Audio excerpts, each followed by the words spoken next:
how old were you all when you all said you were going to do this? And from the time you were like, yeah, we're going to open up our own place, to the time you did it, and then the time that you did it, how old were y'all? 28. I was 32. Mm-hmm. For house wine. Oh, man. Yeah. And we were open. We decided in March. Mm-hmm.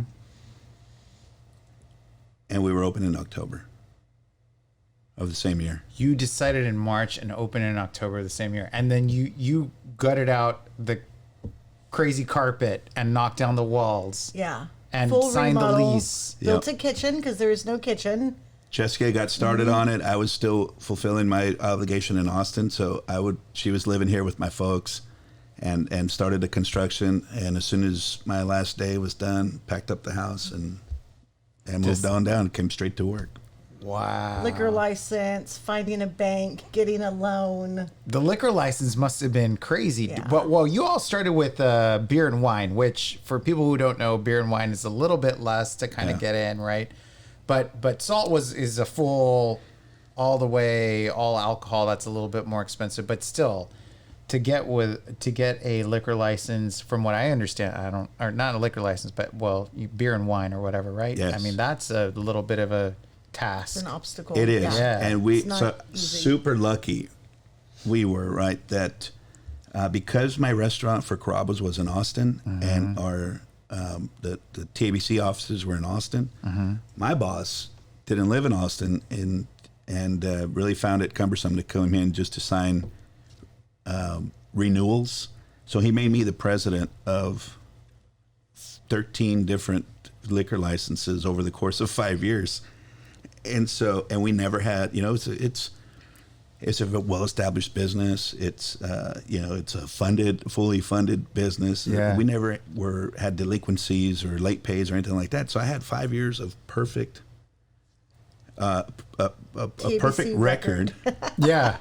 for 13 liquor licenses. So when they ran my name, they're like, okay, here you go. No problem. Now, it still took 6 months to get it from start to finish. But Right. they didn't have. But yeah, it does take a while. Doesn't But shorten it. had we not had that behind us, there's significant bonds that you have to pay for, to ensure that you're Right, like you're before they give you legitimate. yeah. Right. Yeah. I don't understand the process, quite frankly, but I've heard stories. It's not fun. It's complicated. Yeah. So, all right, you all get this going from March to when? October. How do you come up with a menu? Because I'm sure the menu has changed over the years, but it is a very concise, it is a nice menu. Thank You can go in and have a different dish every time, and every single one of them is like spectacular, right? Thank and I'm you. sure people have their favorites or whatever, but for me personally speaking, I know that you all had created these really felt original from when I went, and they are. And so, how'd you come up with that? Because that seems in itself, beyond the design and everything, right, is the menu. I'll tell you, the menu wasn't as difficult as recipes were. Really? Yeah. You want to take this one? Well, it's your menu. You take it. So You're the chef. Okay. So before we get into the menu, let's talk about your path to being a chef. How'd that go? yeah, I've always loved to cook. I grew up cooking with my mom in her kitchen, and pull up a stool to her stove and beg her to put the ingredients in my hands and stir the pots and then sit at the table watching everybody's reaction, right? And if they absolutely loved it, or their faces or their smile or their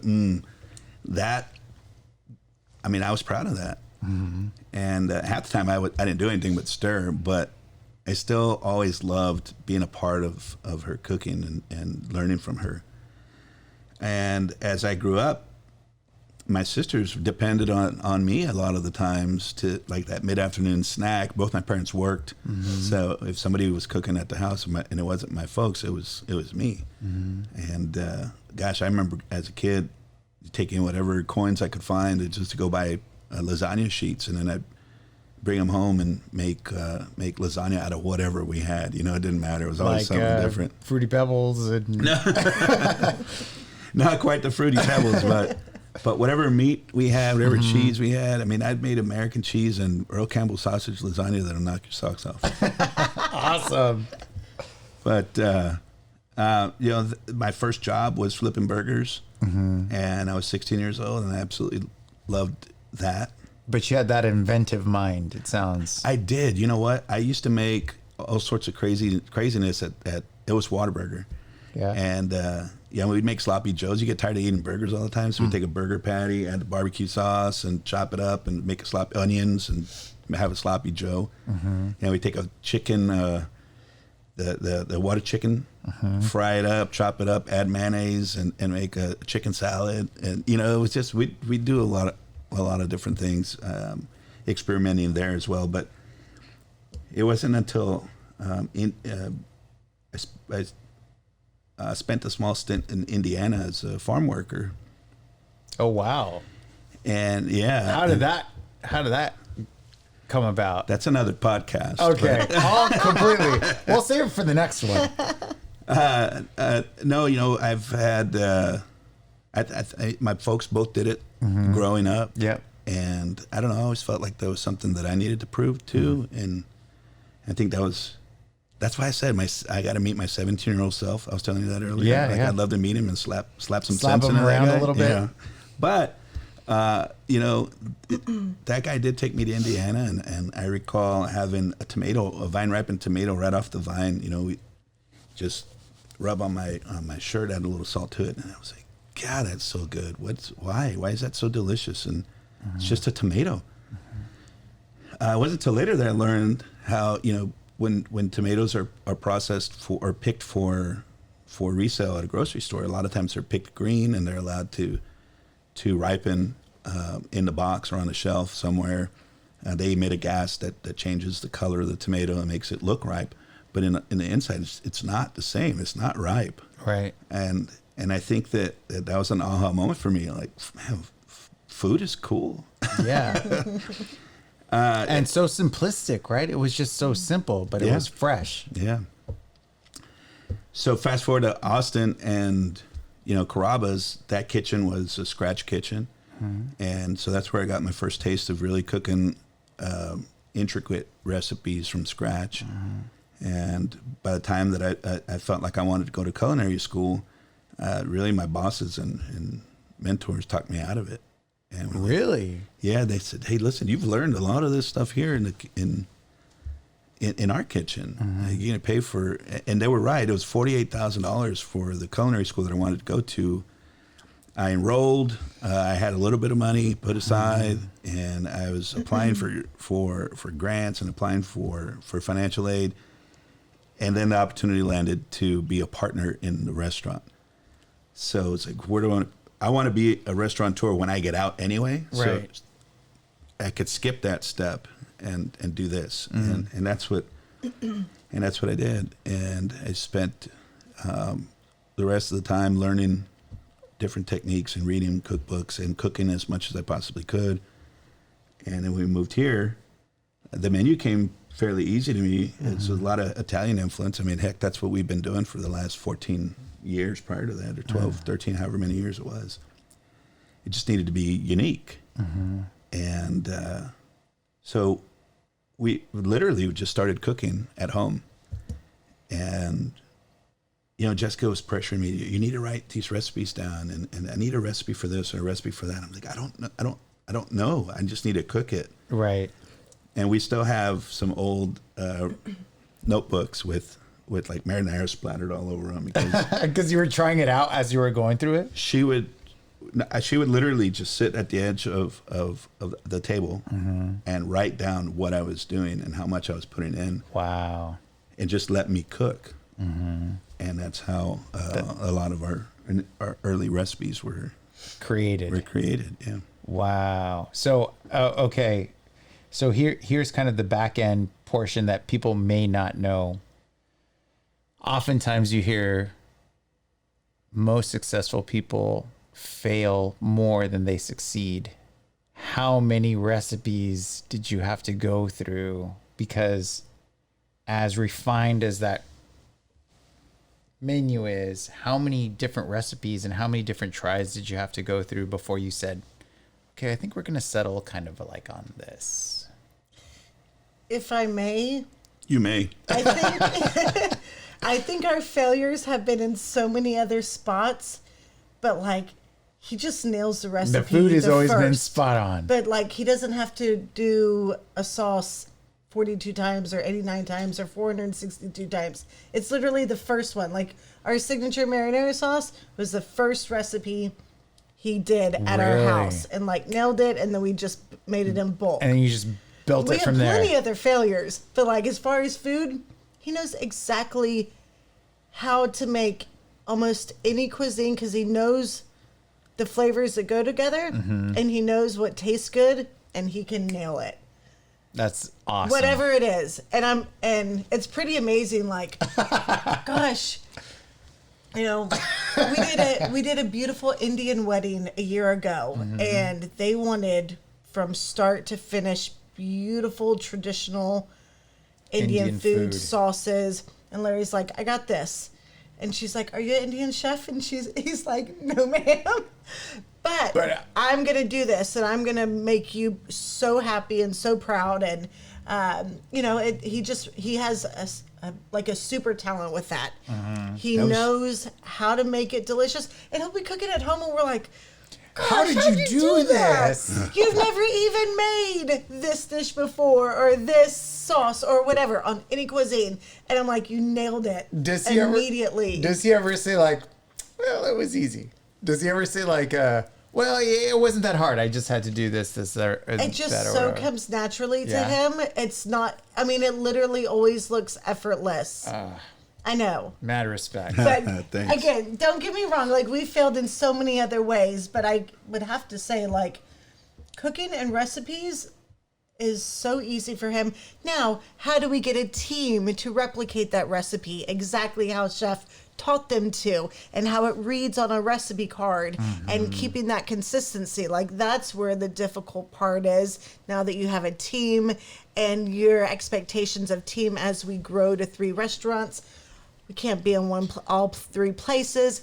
Where does this oversight come from? How do we manage these large teams? And Right. right. Okay, so I don't mean to skip the timeline, but what you just said kind of brought something to me, which was salt. So you all open Salt. Just to kind of recap, you all start with house wine. You have that for 5 years. You open Salt after 5 years, right? Mm-hmm. You open Salt. It is the first, and correct my terminology, but like exhibition kitchen, which pretty much exposes everything that you're doing and how you're doing it, and how clean you keep everything, and like everything is for display. Yeah. So vulnerable. Yeah. Yeah. I mean, you are Be ripped apart with every flaw. talk about naked and afraid, right? Yeah. Like on the first day, I can only imagine. I don't even know. Like, so talk to me about kind of that idea, because before you all brought it down, I had never even, for me personally, I had never even heard about anything nearly like that. So it was an experience just to sit at the table. That was, excuse me. You need some water? I need tequila. I got it. Okay. Do some sparkling water. Whoa. That is good. Is it a little strong? It's probably watered down. Watered down. So, you know, we'd been open at House Wine for 5 years, and everyone knew Jessica, and she knew everyone, and there was a little bit of me that was like, What What about me? What about you? Were like Bob from La Bamba. Yeah. What about What me? about me? One thing we failed to mention was early on I had to take a job because we couldn't make ends meet. So I worked at another restaurant in town for about a year until we decided to open up our own restaurant. What right? restaurant was that? It was BJ's Brewhouse. Oh, no way. Yeah, I was their executive kitchen manager for just about a year. And that was never the plan. But just like everyone's hardships, we couldn't financially meet it You had at to pay the rent. restaurant Right. and at our house. We were like, this is insane. How are we gonna didn't do go into all this? business for ourselves to still have to work for someone else. Right. But we had to. Well- and Larry just like sucked it up. He went to work somewhere else for over a year and a half, So and worked at House Wine. as we mentioned, House Wine was just 2 jobs. it was furniture and wine, right? And so after a year working in somebody else's kitchen, it's like, why aren't we doing a kitchen? Like we opened it that particular brand. Oh, so that- it was just house? Yeah, it was And just wine. furniture and wine. No food. No food. For the first year. And so, we kind of wanted to take a step back from the restaurant business, back from 160 employees, just have 4 or 5 employees and live the life of wine lounge owners, right? So, That Not did going to not fly work in for the us. RGV. Yeah. so a year later, here I am, putting in 60 hours a week in another kitchen. It's like, well, why aren't we doing this for ourselves? And Well, we always wanted to. We just needed to So we get to the next started- step. Yeah. we started having dinner and a movie night at House Wine and cooking for the public, and things caught on, and then we opened the dining room. But what did you ask though? I was leading to something. I had asked, Kind of lost my train of thought. 'Cause you asked something about salt. Oh, the exhibition table. kitchen. Okay, so so for the first year, I'm at another restaurant. For the second year, I'm in the kitchen. Really, the next 4 years, I'm in the kitchen, and I'm a people person too. Well, I remember that you used to come out and be like, how's everything? Yeah. Right. And you have always been very good about coming to the tables and making sure that everybody's experience Yeah. was top notch. So I wanted a kitchen where I could interact with guests, and our team could interact with guests. So yeah, it was super risky because not every cook can do that. Can be focused on cooking and have an articulate conversation about food with our customers who are foodies, and they know about food. They watch shows about food. They travel. They have a lot of questions. Sometimes they ask questions that we don't know the answer to, and They want to talk all night. And yeah. they So- can cook and entertain at the same time. It's But that was amazing. exactly what my vision was for the chef's bar. You see 8 people up here, and we cook for them and talk to them at the same time, and talk about pairing wine, talk about tequila, talk about anything food. No holds barred. And that was the idea. And it, as Jessica mentioned earlier, it was such an anomaly because like day one, we were slammed, and we were on a 2-month wait for the first 6 months. wow. You couldn't get in the night of. If you wanted to go to Salt tonight, Reservations in advance. yep, which was nice. Yeah. That was wild. Yeah. And that's also where I think Now our we're city started to. Yeah. We're 2015. I'm sorry. 13. 2013 at this time. So market's city picking back is up like- and Wait, what? I have to have a reservation to dine at a restaurant in McAllen, Texas. And locally we're not used to that. We weren't used to that either. And so it was like, what do well, you mean I I guess can't you do get in? now. Yeah. Right. And so that kind of started even another like expectation in our restaurants. Like we have so many great restaurants now, and you can't always get a table or the time that you want. Right. And you can't just walk in and sure, get a Right. table anytime where you want. on the day you want. Yeah. And I think still sometimes people are just like, wait, I have to make a reservation, but I live in McAllen.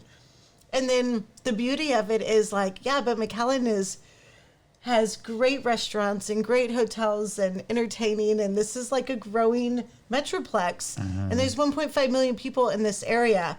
Like, it's not like we're in a super small town that everyone sometimes feels. And I think a lot of times folks who are from here often like make it sound worse or like a bad, like I can't believe I'm in the valley. I'm not in New York.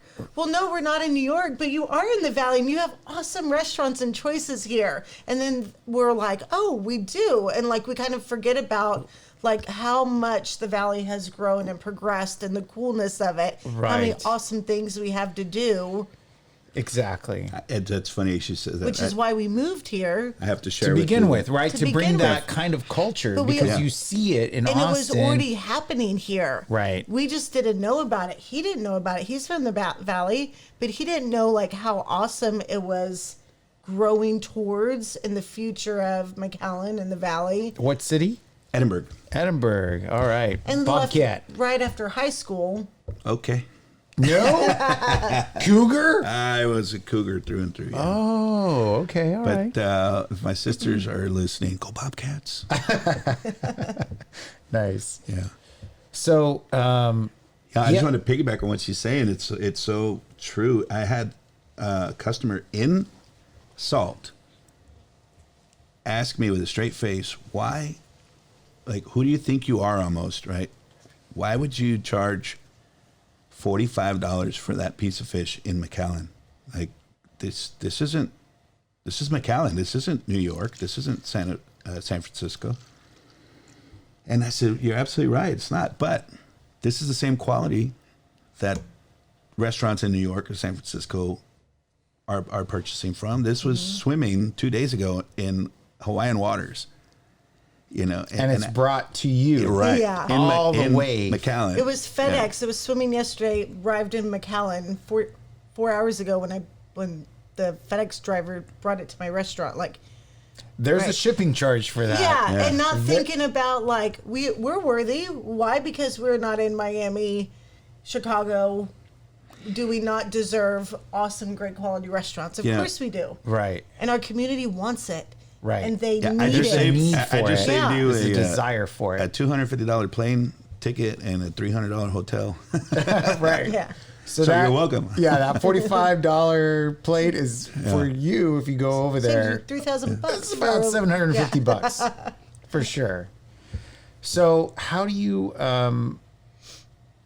how did you all kind of progress from okay, the salt idea you had mentioned earlier, Fredericksburg, you knew some people from Fredericksburg, you kind of grabbed that idea, piggybacked off of that, and then made it your own, right? And For then house wine. Mhm. and then 5 years you go into salt. How long was salt around before you then created this Salome concept, which is so cool, by the way, Thank because I you. haven't talked to y'all about that. It's like Central American kind of food, right? Like tell me about that. We call it interior Mexican, Okay. right? And so it was 5 years. So the progression goes as such. House wine, we were having a lot of fun, learning a lot of stuff. Our whole culinary team was getting really good at a lot of different things, and we all had ideas on how to, all these different features we wanted to do, and everyone wanted to play with new ingredients and cool ingredients, and it just didn't fit the house wine concept, right? And that's where salt came in. So it's a global approach to local sourcing is kind of our tagline there. And so it's kind of a chef's playground. We do whatever we want and create and have a lot of fun with all sorts of ingredients that that are appealing to our diners.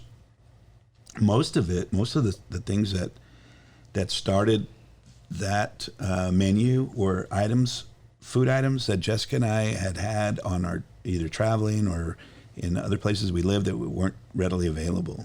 Like there weren't very many places in the valley serving escargot or duck confit or pork none belly. that I can really think of. Yeah, even pork belly, something like as common as pork belly. Nowadays, I mean, every new restaurant that pops up has a version of it or some dish, some variation, even if of it's their own unique take on it. It just wasn't something that was served Right. on many menus. And in 2015, I took my my first trip to Mexico City. And I went to a food show down in Mexico City, and one of our chefs was from there. He kind of was my personal tour guide, and we ate at the mercados, and we ate on the streets, and awesome. we ate at the catedral, and had all these flavors that were just, it was just an experience that to this day, I haven't been able to replicate, right? At night, we dined at Mexico City's finest restaurants, and one of them specifically is Pujol. Enrique Olvera, he's a world-renowned chef, very well-celebrated chef. And what he does is take a very modern take on Mexican flavors. And so I had dinner at his restaurant, and we had escamoles, and we had chicatanas and gusanos, and I forget the name of a black ant. It's like a mayonnaise made with ground ants. With ground ants. Yeah. Like his take on it was really pre-Hispanic, but with a very modern hand at plating. And then so that was the catalyst, and we started traveling. So it was Oaxaca and Guadalajara and Jalisco and Tequila. And somewhere along the way, I was like, why aren't I doing Mexican food? I'm from a Mexican family in a very cultural region of the world. Right. I really had to take a step back and ask myself that, like, well, why have I gone so far away from where it all started? And I really had the strong urge to do something Mexican. And you know what? Jessica wasn't really on board with that building. When we saw that building come available, actually it wasn't available. Well, I love The the Dizdar building. I was Yeah. just scared of the size so of the huge. building. Like, It was huge. we've never had a Or restaurant it is that huge. big. It is Not huge, was, yeah. but it is huge. And the whole property is the entire block. Pretty much. Pretty much, Yeah. like the parking. I was just like, no, we What can't are we gonna handle do with all this a block space? size space. But Yeah. I'll tell you what happened. I was working at Salt one night, and I was helping deliver drinks, and I wasn't eavesdropping. Was this during the pandemic? No, this was Prior to. Prior to prior opening. to. That's right, because you hadn't. Salome was prior to the pandemic, right? right. Yeah. And I was serving drinks to the leaseholder, and overheard her say she hated the building. Wow. And she hated the building. She wanted to get out of the building, and I was like, "Oh, I'm not eavesdropping, but I'll take it." And she's been a friend of ours for a long time prior to that, and she says, "Well, come check it out if you want it. Like, I'm ready to get out of there." Wow. And so we did a walkthrough, and again, Jessica was like, "This place is just too big." And I said, "Well, no. Think of it. Upstairs is home office. Right. Downstairs is a restaurant. Beautiful patio. We could have one of the biggest patios in McAllen." And the exterior, for those people who don't know, the exterior of that building is really nice, and there's a lot of history behind that building. It's on Main, which is the foundation of McAllen. So, I mean, I guess the bones of it had a lot of merit. Yeah. Yeah, and then of Beautiful course, spot. With Jessica's eye, once we talked about what it could be, and she wanted it to be a feminine name, a feminine feel and decor, something new with some a touch of refinement and elegance. Yes. We knew what we didn't want it to be. We didn't want it to be a stereotypical Mexican restaurant with a lot of color and flags everywhere and Right. The different pastels and things like that. It is very refined. And because Mexico and Mexican restaurants don't have to be that. They don't have to be the pastels. They don't have to be the mariachis. And I mean, there's a place for it, and I love it. Mm-hmm. But there's That also wasn't you. there's also an elegant side to dining in Mexico, and that's what we wanted to portray. Mm-hmm. Well, I mean, and y'all did a fantastic job, and that was an entirely brand new menu with entirely new ingredients and an entirely new, not just from the food perspective, but also from the beverages and everything. Just kind of was all kind of put together. So from the time that you had birthed this idea to the time of execution, another 6 months or whatever it was. We don't waste any time. It's No, just like, apparently okay, not. I mean, apparently y'all are going full force. time is money. If we're going to do It was this, we certainly got to get less than open a up. year. Yeah. Yeah. I mean, we were literally waiting on our liquor license, which is always what we're the longest waiting kind of on. portion of the deal. But I've always heard that sometimes you have to, especially because you've converted things like house wine from a photo place or whatever it was to a restaurant.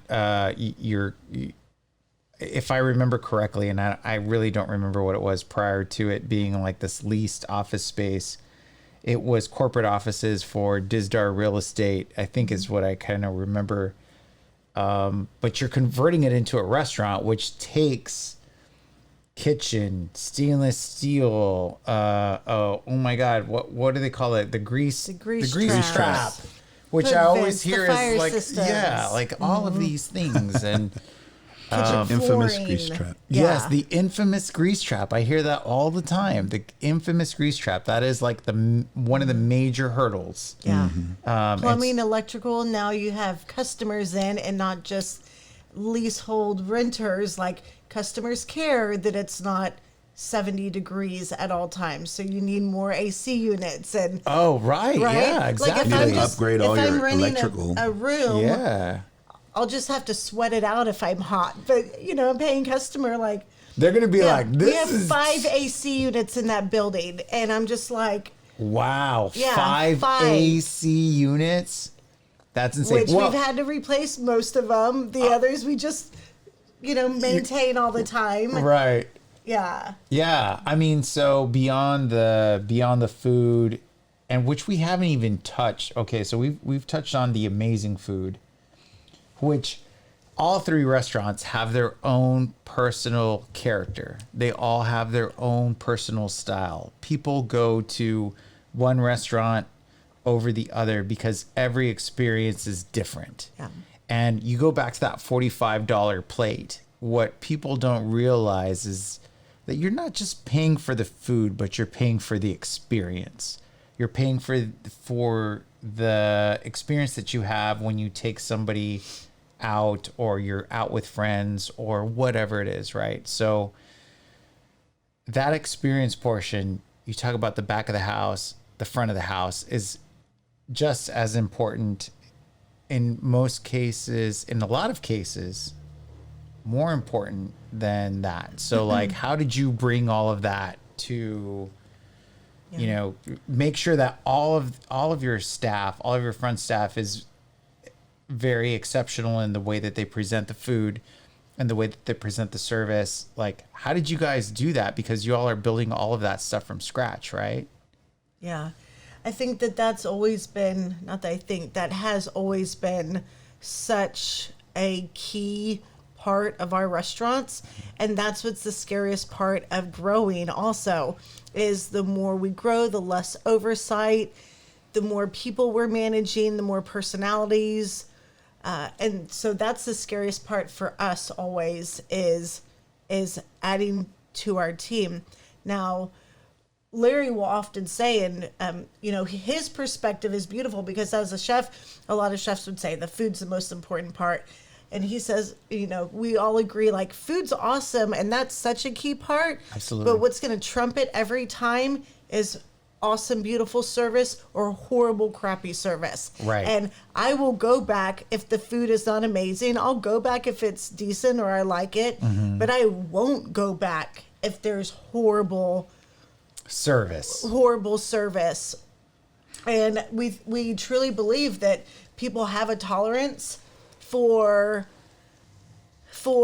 okay food, or we made a mistake and maybe it came out cool or took a little longer or whatever the problem may be. Mm-hmm. But we, as humans and as the hospitality industry, most people don't have tolerance for like junky attitudes or snobby server or that was beautiful. That was nice. That was a really nice touch. Well, your tolerance for an incompetent bartender or server, like, it just drops each time, and you'll be okay if your food is not out of this world, but you're not okay with unacceptable service. And so that's always, we say we give world-class service. Well, shoot, we just said, there's literally nothing better than world-class service. So we just put ourselves at the ultimate standard. Where do you go from there? Right. Like, anything less is not okay. And do we nail it every time? Of course we don't. We make mistakes. Right.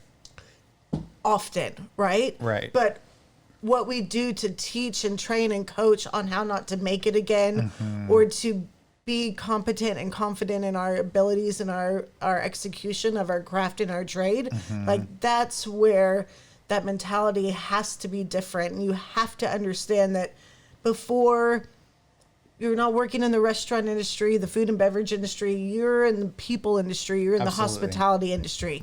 And if you think anything less, then you will never be able to deliver world-class service or an experience of higher level in any way. Because if you're just serving food for the sake of feeding someone, like, that's awesome. We all need those restaurants also, but you won't pay $45 for a piece of Hawaiian water fish that was flown over yesterday, right? From Hawaii. Yeah. Like, you'll be just fine with the $7.99 fish from anywhere. Who cares? Right. Yeah. Right. So, because if that's what people expect, then that's what they're going to get or whatever. Yeah. But this is elevated. The short answer is we're not selling food and wine. We're selling an experience. And we have to be lifestyle. We have to be entertainers. Yes. Because as Jessica said, there's lots of choices in McAllen to have great food. And there's lots of choices in McAllen to have great beverage. If you don't put all three of them together, none of it matters. Right. So it has to be entertaining. I always tell my staff when I do a new orientation, imagine there's a sign above the door as you're walking out. The sign overhead says, "Welcome back to Grim Reality," because that's what our customers how they should feel when they leave. Right. They're going to be like, that was an elevated experience. Exactly. They've forgotten about all the woes in their life for at least an hour and a half. Exactly. We've taken them somewhere else. And you've given them the VIP experience of what it means to have good food, what it means to have good service, and for a little while they have the opportunity to escape from all of their troubles, all their worries, and they can just focus in on really great food and a really great time. That's it. Right. Yeah. I think that's amazing. So you all are seeing all of this like amazing success, right? You're bootstrapping stuff, you're doing stuff on your own, you're risking it, you're working 60-hour weeks. And you're seeing all of this elevation of success, and then the pandemic hits. Yeah. How did you all feel? What did you all do? Well, 2020 was looking pretty good. Right? In all indications, and I will say from even a business owner perspective, man, it was like everybody was on the up. Yeah, we had a great holiday season in 2019. We had a great Valentine's Day in 2020. The restaurants were hitting record sales. Then March 18th, you got to shut it down. I tell you, I chuckle a little bit because I was the first. I'm like, no, that's not going to happen. It's not. That's happening in New York. That's happening in L.A. That's not happening here. That's not us. It's not Texas. And if it is happening in Texas, it's not the Valley. Right. Because the Valley has always been almost exempt, right? Yeah. From everything that's happening nationwide. Yeah. It's like the Valley is its kind of own little biosphere of, its own economic kind of force, right? Where you don't really, you're kind of exempt. Yeah, in insulated, some ways. I like to say. Insulated. That's a good way to say it. Yeah, for sure. And, I felt like we were so far removed from what was happening everywhere else that we were going to be just fine. Yeah. Then, of course, so our take early on was business as usual until the day. I think it came on a Wednesday. 20th. Friday. No, 18th was a shutdown. I think it came on the 16th. You got to shut down on Friday. Well, excuse me? All of our orders are already in. We're packed we're receiving for a busy weekend. I mean, we probably had $30,000 worth of inventory that was arriving the next day when they cut it all off. Oh my God! And all of a sudden you can't open. It's like, oh man, this is real. Okay, let's get on it. We have to sell $30,000 worth of inventory food somehow quickly now. Yeah, because that stuff is yeah. So that's when Keep the Fire Burning really came about. It was a way to motivate our team and to motivate other restaurateurs and other friends of mine, our chef friends around McAllen, that we're all looking at each other going, what do we do? What's next? I'm like, well, you stoke the fire. You're going to keep it burning. Find a way to do something. And of course, curbside was something we were familiar with. We didn't do a whole lot of it at our restaurants because our food, our diners were dining in. We didn't have a whole lot of carry out diners, but we had to convert very quickly. Luckily, we knew how to do it because we worked at Carrabba's and Outback, who were innovators in that realm 20 years ago. Right. And we became grocers. We became delivery drivers. We became takeout or curbside. Well, Mass marketers. Right. And you all started doing deliveries, which were amazing. I saw a lot of my friends share the way that you all were doing, because it was the first time that they were allowing, at least I think, to my knowledge, they were allowing you to deliver alcohol. Yeah. Right? Yeah. Which was kind of a first kind Ever. of thing, which was Definitely. really cool because you all did a really great job of packaging and all of those. Oh yeah, our drink kits really. Yeah. That was our saving grace at Salome for a handful of months. As our palomas and our margaritas were going out like crazy. Yeah. A lot of there was a lot of restrictions, but we were thankful that TABC, that Governor Abbott lifted some of those restrictions from TABC, so that it would allow us to do that. And that we're hoping that, it's in legislation right now, or it's been filed. We're hoping that we'll be able to keep that for the long term. Yeah. Because it's something that will help restaurants, really bounce back over the next year or so, or however long it's going to take to get back to where we were. And I think it's going to take a few years. Yeah. Right. Ultimately, what our saving grace for over the summer was HEB allowed us to be part of their Meal Simple program for about 6 months, and we were able to get some heat and serve meals in 3 HEBs on display. After a week of doing that, actually we were in 6 total, and they were just so gracious in allowing us to be part of that program. And it really helped us keep our people employed, helped us keep our supply chains open. We were still doing something, and it couldn't have come. That opportunity couldn't have come at a better time, because You know, I think I was quoted as saying it was like a parachute in the middle of a free fall. This is really how it felt. And Yeah, I mean, and you know, props to HEB. Yeah. You know, props to HEB for being such an advocate for local, being such an advocate for supporting, you know, some of these just unprecedented times. Like, you know, you go from high velocity to like a screeching halt, and that's just got to be.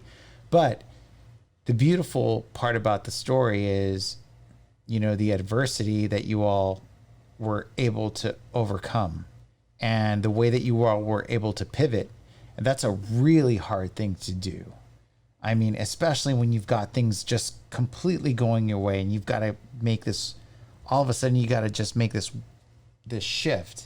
yeah, we like the word juke. Juke.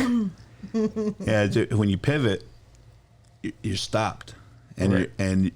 you're not making your way to the basket anymore. You're looking to dish it, give it to somebody else. Right. So we You juked. we juke. We don't like the P word. You were still in motion. You got to juke and You were keep, like, yeah. You got to keep heading towards the basket. Boom. Yeah. Yeah, I mean, and that's a difficult thing to do because you don't know what direction you're going, but you're just, you know, you're doing everything with the best intention. And so now that we're a year in, can you believe that? No. 1 year in. How are things looking? You know, that We was both took a deep breath. probably our. I mean, I think for everyone in on the planet is experiencing the same thing for the first time, probably in like human Over 100 history. years, like, right? Yeah. But like, when have we ever all experienced something exactly the same? Absolutely. Everyone has been 1912. devastated.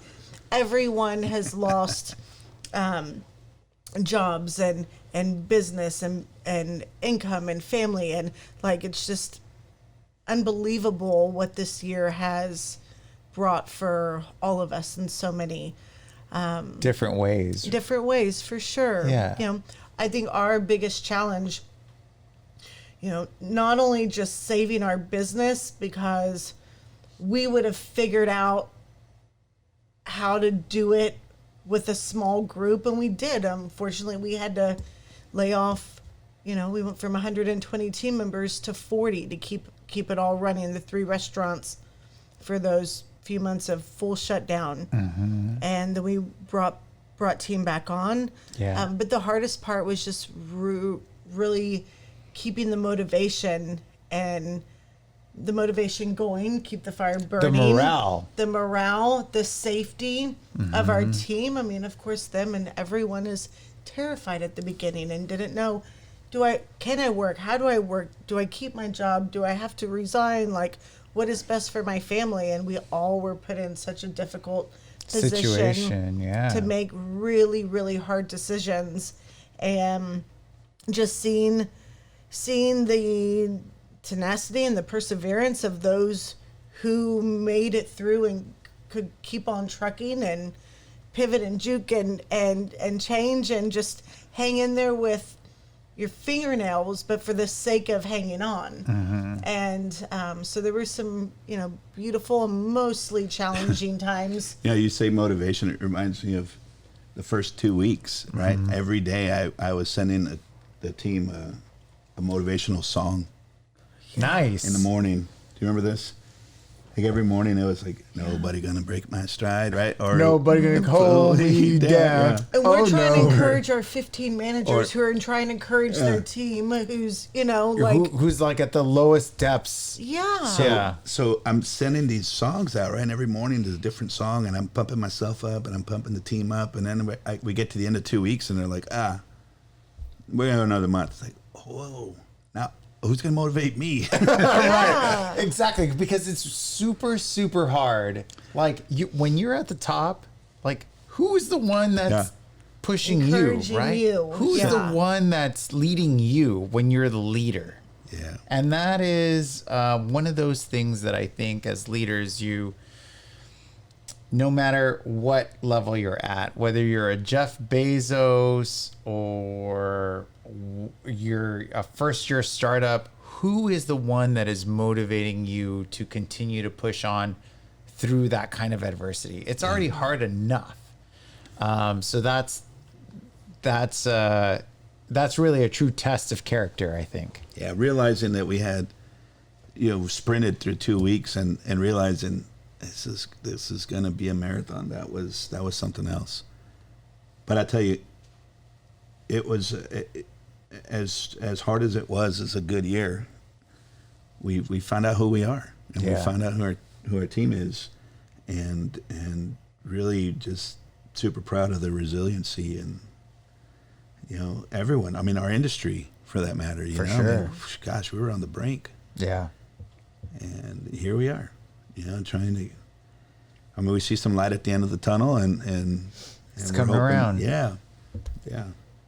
Before we continue, we're gonna go through this. We're gonna go through this edit, but refills. Are y'all okay? I'm good. Yeah, all right, all right. Well, I'm gonna just give myself just one more little. Yeah. This is a lot sweeter, I think, than this other one. This one's got a little bit more peppery. It's a lot of.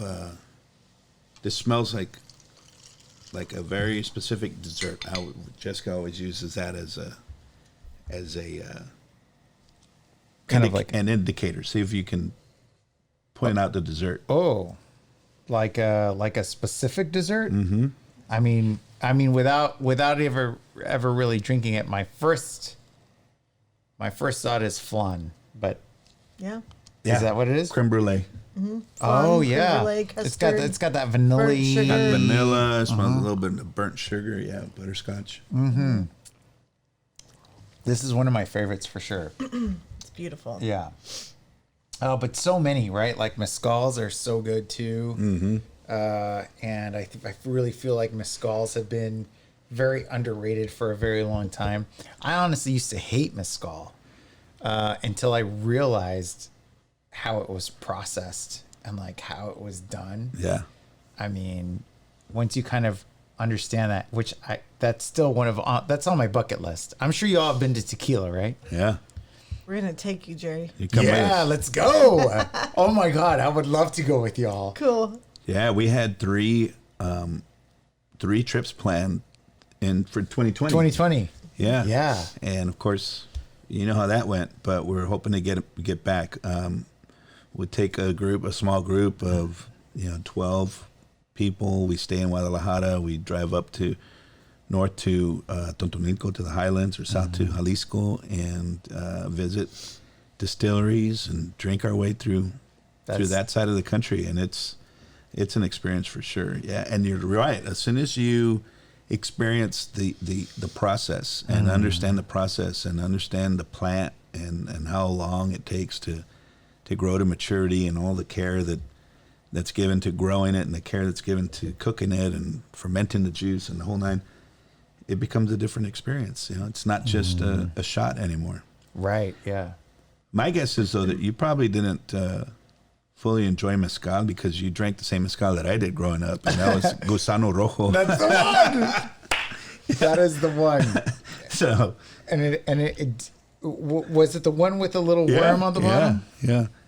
That is the one. Yeah, and everybody used to say if you eat the worm, you hallucinate. Yes. Mm-hmm. Yes. And I was always terrified of that. I did that, I think, when I was in college, when I was brave enough to hallucinate. I think it's not the worm, it's the bottle of mezcal that you have to drink to get to it. Oh, right? Man. Yeah. That stuff can be brutal. And if you're thinking that mezcal is like tequila, it is, but it's not.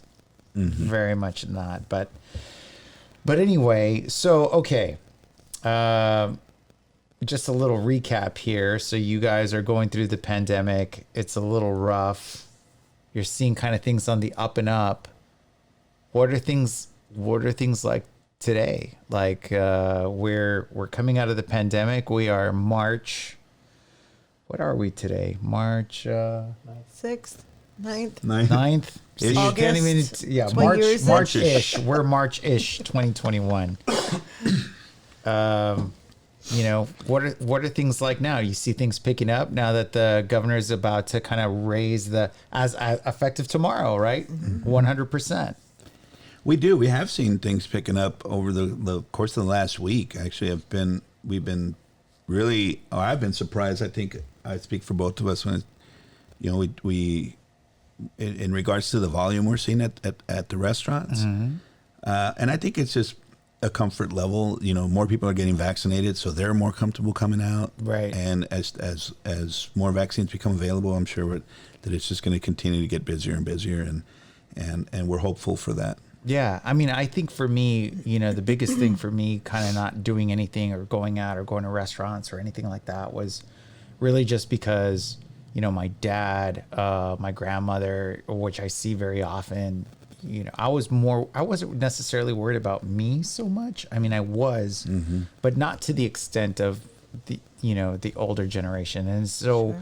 you know, now that a lot of people are getting vaccinated, there is a little bit more of comfort level when it comes to, you know, I think we can kind of go out. I think we're going to be okay kind of deal. So, and I've seen it on the streets.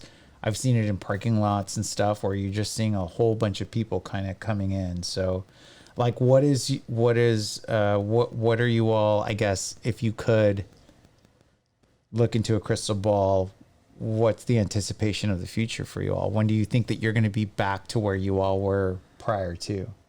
Oh, I don't think I hate to even make a prediction. I've been wrong about everything for the last year, but we're hopeful that you know, by third quarter we'll see a significant change. You know, as of Wednesday, our restaurants aren't doing anything different than we've done for the last year. Yeah. You know, we're still we're requiring our team to wear masks. Our purveyors are wearing masks. We're still sanitizing everything and anything at every chance we get around the restaurants, cleaning tables after every use, doing all that.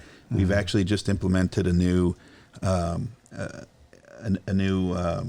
point of sale that allow the customer to check out at the table, and you know, limit contact in as many ways as we can, and of course we're asking our customers to continue to wear their mask in the restaurants when they're not seated at the tables. So, but I guess though, we don't know how what that's gonna look like 2 weeks from now or a month from now. So we are actually, at least, I guess happy, it could be the right word, that we get to make that call for us in this community, and that the governor has lifted the mandate so that we can monitor it ourselves, and Right. and this community can react to what this community's needs are, and it's not a blanket statement across the state. Right. Yeah. And I mean, that's one of the things that I will say about the governor, not that I lean one way or the other when it comes to politics, but he's lifting something. He's not mandating anything by any means. So, you know, I think people have the ability and the right to be able to take precaution as necessary, and you know, but I'm happy to see that we're kind of starting to get back to this, whatever this new normal is. Like, what do you all think how do you all think that, how is this kind of new normal going to change for you all? Do you feel like it's going to do anything? Like, what kind of outcomes do you feel like positive outcomes have come out of this whole deal? So I think that with the crazy year that our industry has faced, I mean, it's really been devastated throughout the country, not just here or even in Texas. And, you know, I think the going number is probably 30% of restaurants won't make it through next year. And, you know, we're just now on the brink of starting recovery, and whatever recovery looks like, whether it's 1 year, 3 year, I'm feeling it's probably 3 year. You know, everyone has their idle loans to pay back, and, you know, just the financial loss, the drastic financial loss last year that you're never going to rebuild. I mean, Not at the rate that you were. Right. Yeah. I mean, after a year of such loss, nothing else changed except for maybe your payroll and, you know, some other expenses, but everything else was still there. And so I think that that's probably a couple year process for our industry. Some things that we will always move fast forward with is, you know, curbside and delivery. We're not going backwards for that. That was an with innovation that. process for you all that you Yeah. had to make and that you're gonna continue to have. Right. You know what the most expensive thing is in a restaurant? What's that? It's an empty seat. And you just don't get it back. If somebody doesn't come in your restaurant today, that's a sale that's gone. Forever. And for any day you're closed, it's gone. You don't get it back, just to reiterate what Jessica's saying. And so we have to look at new revenue streams. And one thing that we've done that we feel is going to really help us move forward is we started our own delivery system company, whatever you want to call it, subdivision. Yeah, and we had to. I think something that doesn't get that we don't talk about enough is third-party delivery and how that affects the restaurants. Most people don't know that third-party delivery is some could have a negative effect on the restaurants, right? Right. Because regardless of what your image is of a restaurant, the delivery company is a completely different company that has a completely different set of standards. And when your expectations aren't met, it's always the restaurant that suffers. Right. And so that was big for us to.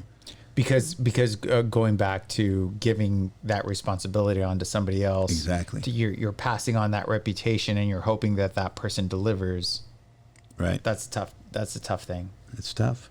But that's not going anywhere. I don't think delivery is going anywhere. I don't think that curbside is going anywhere. I think we're always going to, we'll continue to have a certain percentage of the public that wants to eat at home. And we hope to be able to serve them as well in different capacity. Right. Yeah. And I mean, I think that because of the environment, people have, if they've been very frequent about it, now they've become acclimated to where they're saying like, well, I really want really great food, but I don't really want to get dressed up. Right. And, I mean, let's face it, like you get on a Zoom meeting and this here to here, you're good. But anything below, hey, it's whatever you woke up with, right? Like, so, I mean, I think that there is going to be a shift. I think that there is going to be kind of this new kind of hybrid thing of what was pre-pandemic to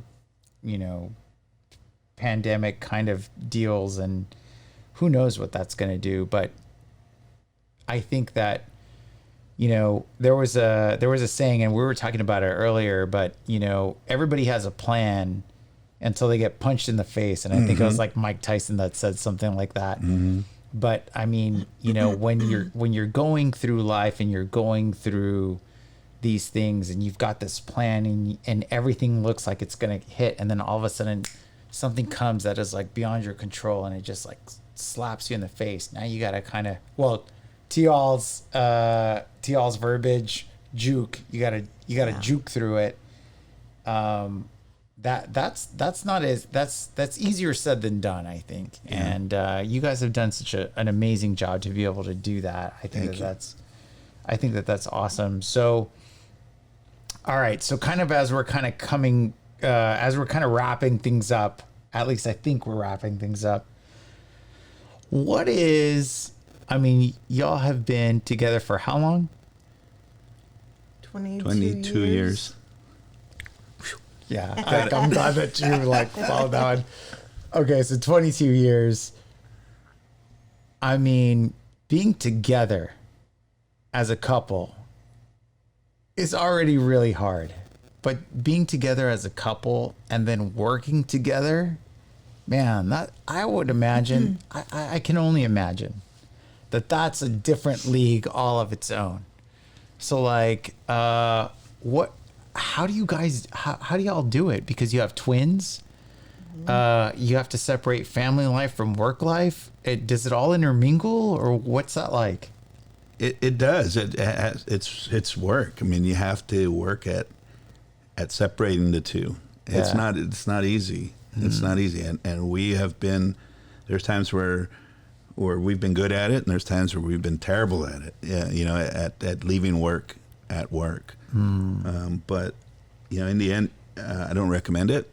If you could do it all over again? But no, I actually would do it exactly the same. I would do it exactly the same because I have, the best partner. Where else do you have a partner in business that can read your mind? Right. Partly because they've already told you what to do, but mostly that's half of it. I'm kidding.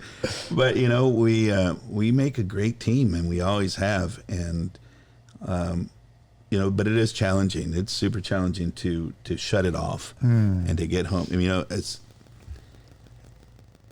I don't. Yeah, but I wouldn't have it any other way personally. I don't know what makes it work. Love. I would hope so.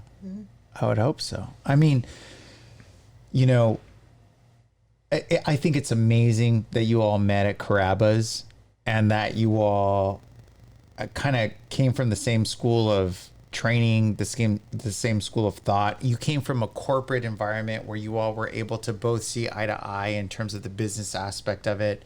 You were the front of the house, back of the house, and you were able to make it work. And I think that the most beautiful thing about it was that you all were able to maneuver through all of those things, shift all of those things, and then beyond that, look beyond the success that you were already having at a very young age, and then say, you know what, let's create something on our own. Like, let's build something on our own. Let's make it on our, let's create our own ideas. Let's create our own vision. Let's create our own things. And for you all to be able to do that collectively together, I think that that's just like an amazing thing. Just to be creative, I think in its own self is a gift, right? But for you all to be able to put all of those gifts collectively together is really fantastic, because I mean, I've seen it personally speaking from a customer perspective, where you see the front of the house operating at its optimal, the back of the house operating at its optimal, and you guys were able to kind of meld that together and still, have that beyond the working relationship, but life partners. I think that's fantastic. I mean, that's a story. That's a story. And thanks for the reminder, because I think that often, because we've done this together for 13 years now, I think we forget to give each other credit and praise also, of some props. How hard this is to be married and be a couple and be in relationship and work together and lead together. And of course, we're totally two different human beings, which is fine. Often our team just expects, because we're the leaders of the organization, that we think the same on every single thing. And we don't. And it's okay that we don't. And we talk it out, or we work it through, or we compromise with whatever decision we're going to make may be. And I think, again, often that we forget, we have no one encouraging us humanly. Right. That's hey, good job in the boardroom today. Right. Or, way to work that out. Right. Yeah. I'm really proud of your decision making with this team member. We're constantly giving that to our team. And I know that I forget to sometimes give it to Larry. And so that's a beautiful reminder of how much we need that encouragement and motivation and love and everything from each other. Sometimes just I just need to back off for a minute, give him some space, because we're stressed and it's coming into the workplace or our home. You said something that really, I'm sitting here thinking why this works, and you said something that really got me thinking. Jessica and I both, we came into this together knowing pretty much the same thing. We were equal in our ability to do anything in the restaurant. We could have easily swapped positions, and she could have run the kitchen, I could have run the front. But opening House Wine allowed us to draw that line and say, you just focus on service and wine, and I'll focus on food, and I'm gonna just delve into that and be the best chef I can, and you be the best sommelier and host of the party, right? That you can, and we both evolved that way, and I think that knowing that we came into this as equals, and chose to divvy up the duties as we did, and which are both equally important. Yeah, absolutely. In every aspect of the restaurant business. Yeah, there really isn't anyone that I can think of that I'd concede to if we're in a discussion about which direction to take our businesses or any situation need to be addressed. So yeah, I wouldn't do anything differently. I'd love to do it all over again and maybe have twins sooner. If you could do it all over again and change anything, what would you change? I think that's it. I think we at some point you would have wanted to have our twins sooner. I like being old parents because I don't know if we would have done Salt or Salome. Okay, wait. How old are the twins early. now? They're 6. They're 6. Okay, that's not. So we that's had not them crazy. after Salt, but before Salome. So when we opened up Salome, well, I don't know. I guess you're right. Though you're right. With if we had children in house wine during the first 2 or 3 years of house wine, I don't know that we'd have made it. We probably would have hung them up because it was so. I mean, that place owned us. Been able to open a second or a third. I mean, we'd sleep at the restaurant, wake up at the restaurant, and keep going. And yeah. So let me ask y'all something. How much of your success, which you all have had, I mean, just blessed success. I would say that you all have, and this is one thing that you can't put a tangible number on, but the incorporation of culture into McAllen, what you all have put into McAllen, the city of McAllen, for the culture of the food and the experience and everything else. How much of your success would you base off of experience and knowledge, and how much would you base it off of luck? Timing. I don't think we have much luck. I don't believe in luck. I think it's... Yeah. You make your own. Yeah, I think... I mean, as Larry said, we had a really great upbringing, if you will, with Carrabba's Italian Grill and that opportunity to operate those restaurants at a high level. And I mean, we're good at what we do, even though we make so many mistakes, or, in our day-to-day life. I'm not the host in the restaurant anymore, and Larry's not cooking every plate anymore. Our day is, what POS system are we going to buy, and how are we going to afford it, and how are we going to implement it? And we need 3 delivery cars. Okay, how are they going to be wrapped? What's that logo going to look like? Like, our day-to-day is so different now than it was 13 years ago. And I think just because of with just one being super passionate about this industry, we've just been all in. Always, from start to finish, like literally all in. I didn't go to university. Larry didn't go to university. This is our entire life and always has been. And we give it all because our guests deserve it all. What are you going to say, Larry? I said I went a little bit. Oh, yeah, so did I, but no one really cares. If you don't have the paper. My mom might be listening. I went, Mom. And our guests deserve greatness from us, and that's probably our encouragement is happiness or unhappiness from our guests. I mean, we're crushed when we get a bad review and a negative review that we know that we messed up somewhere, you know, and like, okay, and we take it so seriously. And we talk about it with our manager directional on, okay, we've made this mistake, y'all. How will we not make this again? Our guests don't deserve this. This isn't who we are. We made a mistake, but how do we fix it? How do we prevent it? And how do we make sure that they'll come back? And, you know, we're just so almost like crazy about guest satisfaction that it can be hindering also. Like, but that's what I think that is what strives to make you better. And the reality is like, you cannot be happy.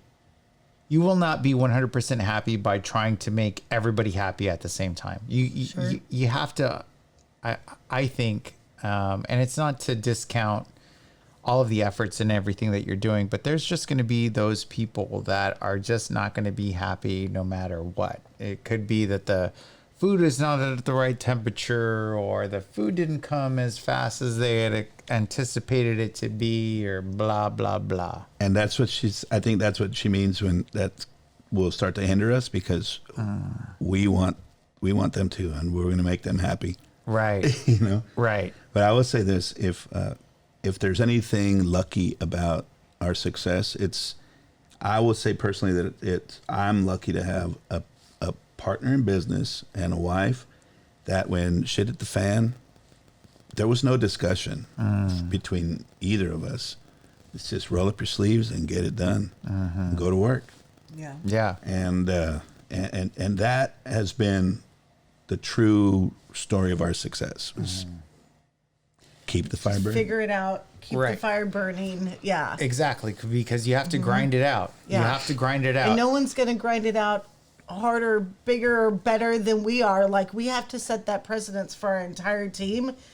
And we're saying we're going to hold on with everything, and you're going to hang on with everything with us if you want to hang. Like, absolutely. we're going all in, so get on board, or like, we're moving too fast. You gotta move with us or not at all, right? Yeah. Like, and you know, I mean, we are at a time, I think, where we're going through this transitional period. I anticipate that you all will continue to thrive and flourish, and this will just be a little blip in the radar, but it is nice to see that the perseverance and the way that you all have grinded this thing out, you know, people may not see this 10 years from now. I would anticipate that you all will still have these restaurants, and potentially even more restaurants. If you all are opening it at 5 years, every 5 years, we can anticipate 2 more restaurants in the next 10. But, you know, and, you know, we haven't even touched on the amount of community involvement that you guys have done. Nonprofit after nonprofit after nonprofit. Every time I go to one of these things, you all are involved. And that is a true testament of not just serving your customers, but serving the community that we haven't even touched on, which maybe we can do at another podcast. Yeah. Well, I'll summarize it with one sentence. There's something that we teach our team when we cater, or we go to someone's house, or we use somebody else's kitchen. It's leave a place better than you found it. And that's our take on this community. Not that it was in a bad shape when we found it, but we want to make an impact in improving the community that we live in, that our kids are going to grow up in, and the community that we serve. Yeah, that's awesome. Well, y'all, it's been so fun. It's been amazing. I've enjoyed it too. This tequila's great. It is fantastic. Why don't we get ready to sign off? We'll have another one, just one more for the road. I know y'all have date night, so I appreciate it. I appreciate y'all spending the time with me. Thank you. It's been fantastic. Thanks, Jerry. An absolute pleasure. And you know, cheers to success. Cheers to the future. I hope to have you all back again soon. Thank you, Jerry. Thank you for having us. Appreciate it.